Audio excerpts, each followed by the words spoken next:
Hello दोस्तों, आप सबका स्वागत है मेरे चैनल मोरो शक्ति में। आज हम बात करेंगे मथुरा के बांके बिहारी जी के बारे में।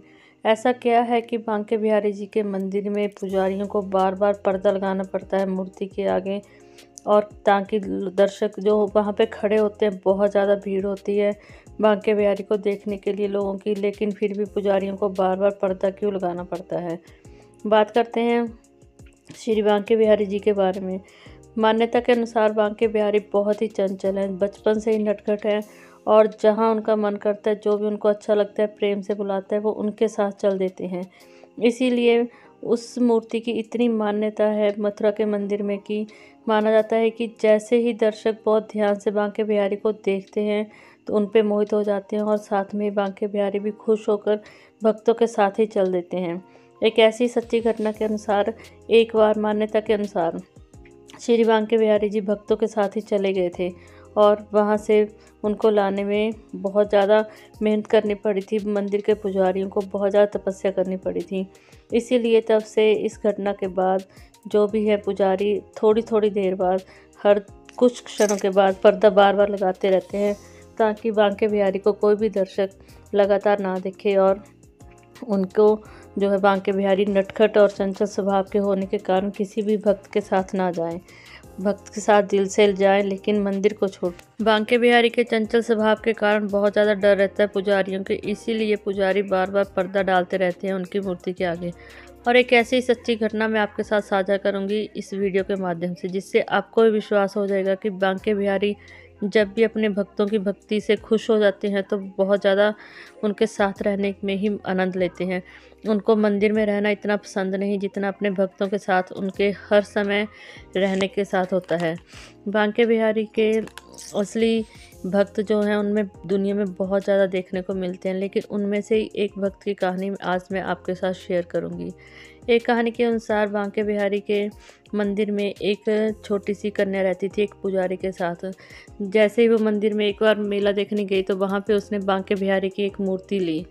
जैसे लड़की बड़ी होती गई, बांके बिहारी के मूर्ति के साथ मंदिर में जाना उसने बिल्कुल भी नहीं छोड़ा। हर समय मंदिर में जाती थी, सुबह शाम आरती के समय कृष्ण के मंदिर में जाना, बांके बिहारी की आरती करना, बहुत खुश होती थी और उसकी डेली रूटीन बन गई थी ये सब। लड़की बड़ी होती गई, शादी की उम्र आ गई, लेकिन उसने बांके बिहारी के मंदिर में जाना बिल्कुल भी नहीं छोड़ा। जैसे जैसे बड़ी होती गई उसकी शादी हो गई, लेकिन शादी होने के बाद भी उसने मंदिर को जाना नहीं छोड़ा, उसने वृंदावन धाम को नहीं छोड़ा, और साथ में ही जैसे वो शादी के बाद बांके बिहारी की मूर्ति को भी अपने घर ले गई। अब उसके पति को भी पता लग गया था और सास ससुर को भी ये पता लग गया था कि लड़की जो है बहुत ज़्यादा कृष्ण की भक्त है और भगवान की भक्ति को हर काम छोड़कर वो भगवान की भक्ति में मगन रहती है। जैसे उम्र बढ़ती गई उसके शरीर में कमजोरी आना शुरू हो गई, और शरीर में कमजोरी आते आते कुछ एक ऐसी अवस्था आ गई इस समय में कि वो मंदिर नहीं जा पा रही थी, लेकिन फिर भी उसने घर में ही अपने बांके बिहारी की पूरी पूजा की। उनको सुबह शाम स्नान कराती, भोग लगाती, उनका कीर्तन करती, हर वो काम करती जिससे उसको आनंद मिलता और उसको ऐसा लगता कि बांके बिहारी उसके साथ हैं। वो इतना ज़्यादा प्यार करती थी बांके बिहारी की मूर्ति को कि उसको अपने बच्चे के रूप में समझती थी और हर समय उसको अपने साथ रखती थी।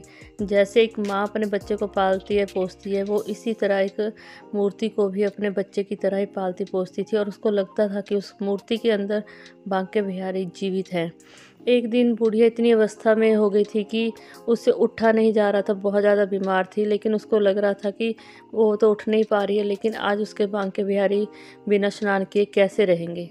जैसे ही उसने अपनी बहू को कहा, बेटा तुम अपना थोड़ा सा काम छोड़ के बांके बिहारी को स्नान करा सकती हो। बहू ऑफिस का काम कर रही थी, आनन फानन में फटाफट उठी, हाँ माँ मैं करवा देती हूँ। जैसे बांके बिहारी की मूर्ति को पकड़ती है, मूर्ति उसके हाथ से अचानक छूट जाती है, नीचे गिर जाती है। बुढ़िया रोना शुरू हो जाती है। बुढ़िया को लगता है कि बांके बिहारी नीचे गिर गए हैं, उनको बहुत ज़्यादा चोट लग गई है। शोर मचाना शुरू कर देती है कि मेरे कान्हा को तो बहुत चोट लग गई। उसकी बात को कोई नहीं मान रहा था, और बहू को भी लग रहा था कि माँ तो ऐसे ही बेमतलब का शोर कर रही है, थोड़ी सी मूर्ति हाथ से गिर गई तो इसका मतलब ये थोड़ा ना है कि हाँ मूर्ति को चोट लग गई। मूर्ति तो पत्थर की होती है, उसको थोड़ा ना खून आएगा या कुछ भी।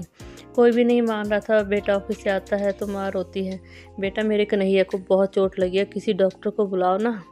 लेकिन बेटा भी नहीं मान रहा था, उसको भी लग रहा था कि मूर्ति को कहाँ चोट लगी है। माँ बूढ़ी हो गई है, उम्र के हिसाब से उसको पता नहीं लग रहा है कि क्या बोलना चाहिए और क्या नहीं। उसको लगता है कि उसकी माँ उम्र के आगे बेबस है, इसलिए कुछ भी बात की समझ नहीं रही है। लेकिन बुढ़िया ज़ोर ज़ोर से चिल्लाना शुरू करती है कि मेरे कान्हा को बचाओ, मेरे कान्हा को बहुत चोट लगी है, प्लीज़ डॉक्टर के पास लेके जाओ। जब आसपास के लोग भी बुढ़िया की बात सुनकर एकत्रित हो जाते हैं और बेटे से पूछते हैं कि तेरी माँ क्यों रो रही है। बेटा कहता है कि बीवी के हाथ से मूर्ति छूट गई नहलाते नहलाते, और माँ को लग रहा है कि कान्हा को लग गई है चोट। अब वो चाहती है कि कृष्णा को जो है लेके जाओ हॉस्पिटल या डॉक्टर को लेके आओ। सारे लोग कहते हैं कि अगर इसके मन में ऐसा है तो भाई तू पास के ही डॉक्टर को ले आना, क्यों इसको बेचारी को इतना परेशान करे, इसके मन को तसल्ली हो जाएगी। उम्र के हिसाब से ऐसा हो जाता है। लोगों के कहने पर बेटा जैसे ही डॉक्टर को पूछने के लिए जाता है, डॉक्टर मना कर देते हैं। वो बोलते हैं कि तेरी माँ पागल है, हमारे पास इतना टाइम नहीं कि हम पत्थर से बनी हुई मूर्ति को चेक करने के लिए जाएं। जैसे तैसे करके बेटे को एक डॉक्टर मिल ही जाता है। आखिर जैसे ही डॉक्टर वो आता है, देखता है, वो बुढ़िया को हौसला देने के लिए कृष्णा की मूर्ति को हाथ लगाता है और कहता है कि अम्मा देखो, मूर्ति को तो कुछ भी नहीं है, बिल्कुल ठीक ठाक है, तुम्हें ऐसा ही वहम है, मूर्ति को कुछ नहीं हुआ, तुम्हारा कृष्णा ठीक है। लेकिन अम्मा को तसल्ली नहीं होती है, बुढ़िया नहीं मानती है। बुढ़िया कहती है, अरे डॉक्टर, तू क्या जानता है कि तू ऐसे ही बोलेगा और मेरे को बेवकूफ़ बनाएगा। तू अपना जो कान में डाल के चेक करता है उसको तो लेके नहीं आया है।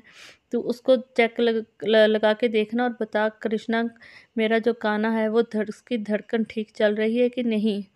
डॉक्टर बुढ़िया की बात सुनकर बहुत हंसता है और औरों की तरफ देखता हुआ कहता है कि उसको समझ में नहीं आ रहा कि बुढ़िया बोल क्या रही है।